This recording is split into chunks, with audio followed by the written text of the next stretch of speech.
Hello. This is this, and yeah, I haven't made a video in a while, but I've been extremely busy, and for the next couple of weeks, I'll probably be even more busier than usual. But hopefully, after that, probably by next month, I'll be back on my normal schedules again, and I'll be able to do my usual ranting videos of just for the hell of it. But anyways, first of all, on the top of the line news, it looks like most of the Nintendo fanboys were correct about the PS Vita and its joke of a battery life. Let me explain. Yes, the Nintendo 3DS's battery life is bad, 3 to 4 hours if you turn off the 3D effect, and you could possibly get a little bit more out. And so far, that's not really too bad. And the thing about that 3 to 4 hours is that the Wi-Fi is pretty much, you can run that with the Wi-Fi on, and you could still get good 3 to 4, 5 hours worth out of it, out of playtime. And all you have to really do is just shut off the Wi-Fi. But with the PS Vita, you're going to get the 3 to 4 hours apparently, but you have to turn off the Bluetooth. Yeah, I said it. Bluetooth, the homage of just battery suckers. And let me tell you, Bluetooth just sucks the battery out. But if you turn on Bluetooth, Wi Fi, and the screen at its default setting, you can get 3 to 5 hours. You turn it back on, there's a good chance you can only get a good 10 minutes out of gameplay. Yeah, PS Vita is not just a fail, it sucks. I mean, putting on all the defaults things that in competition with the Nintendo 3DS, the PS Vita is sucking out even more power. And yeah, it's the Bluetooth. It's got to be the fucking Bluetooth. There's no fucking other answer.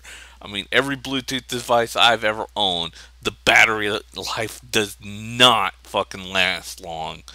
I mean, Nintendo didn't put a Bluetooth into their 3DSs for a fucking reason.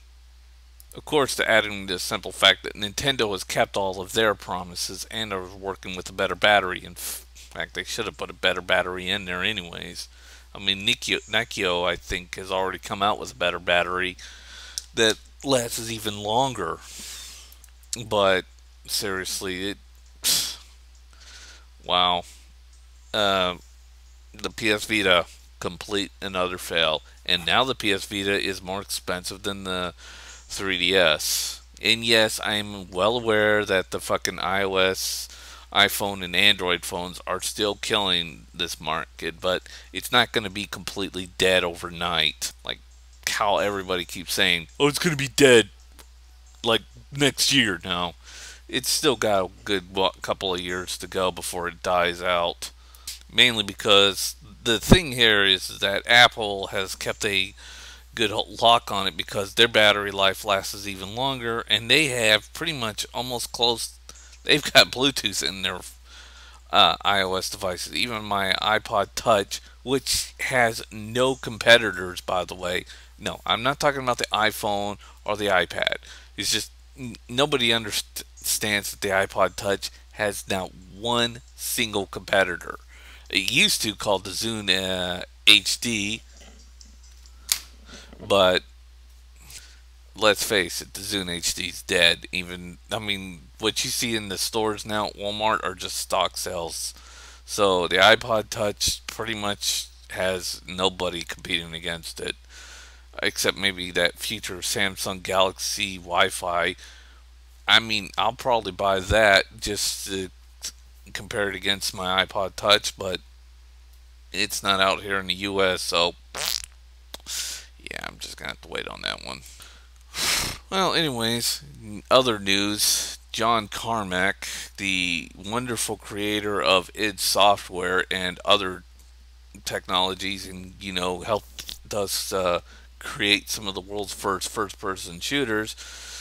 I respect John Carmack, I really do. But after some comments about the Mac market, I seriously think John Carmack should take a good old fashioned cup of shut the fuck up. It's not the fact that he said. It's not the fact that he's not going to put Rage on the Mac anymore. Because I knew as soon as Bethesda bought id Software, it was going to go downhill. Because Bethesda has always had a personal hatred against Macs, and I'm not joking. They always have. They've got a bad history. So I saw that downhill climb, but hearing John Carmack get up there and say, well, the Mac market is just too small to contend with. Well, first of all, the reason why most companies are going to Mac is not because the Mac market is small, it's just that it's an extra piece of cash, and the more platforms you put on, the more money you can make.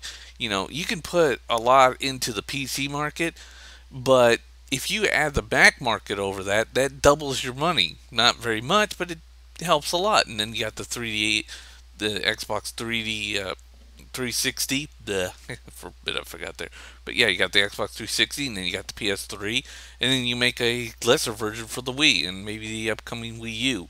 Well, not a less version for the Wii U though. But I've got a lot of talking about that in the next video. But anyways, you know, the more platforms you put on, the more amount of money you can stack on for yourself. That's how it works. But it's not really that part that bothered me about what John Carmack said. It's just that later on he said that all Mac users want to do is play Angry Birds. That one nudged me quite a bit because seriously, John, you didn't check your information before you spouted out that nonsense and said some of the most dumbest shit I've ever heard in my entire fucking life. Seriously, from the guy who helped create the first person shooter for what it is today, you end up saying that all Mac users want to do is play Angry Birds. Oh, fuck. Yeah, if you look up the Mac App Store, you'll see that Angry Birds is one of the top selling games out there, and duly so because it's like $4 and it's cheap. But it's not just that. I mean, there's also sales within Steam, and since Steam is on Macs now, they've got a live. Steam's now got a list of games that are going to Macs, and and let's not forget the ever so popular Blizzard games, and World of Warcraft, StarCraft 2, which I have StarCraft 2, and their whole Battle.net, in which they have a list of games that are, basically their entire library is available for Mac.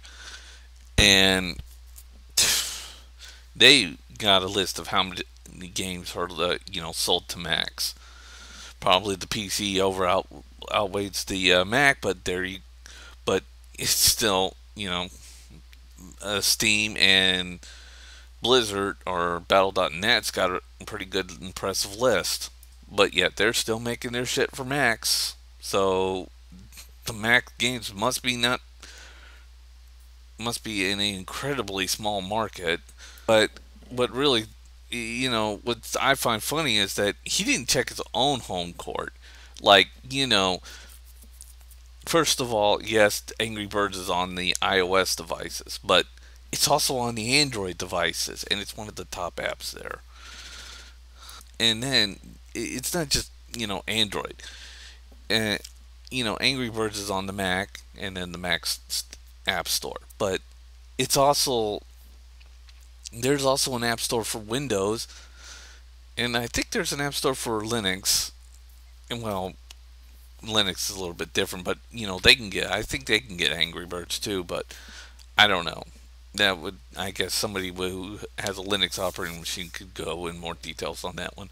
But here's the thing. Remember, uh, well, there is an app store for Windows, and it's by Intel. I forget what it's called, but their featured app, the app that's downloaded the most, Angry Birds.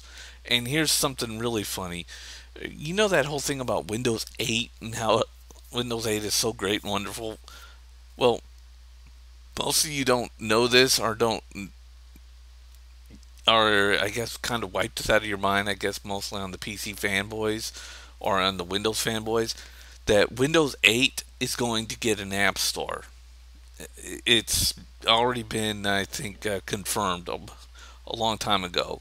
but they're going to get an app store. And guess what? The most biggest app they're going to put up there first? Oh yeah, that's right, Angry Birds. Oh yeah, there is one more bit of news. The PS3, I think, has just been confirmed in this. I don't know, but it's been confirmed that the Xbox 360. Guess what downloadable game next to Minecraft they're going to get on there now? Oh yeah, that's right. Angry Birds is coming to Xbox 360. Yeah, I think John Carmack really needs to take a good old fashioned cup of please shut the fuck up and take a look at your own home court before you say stupid shit.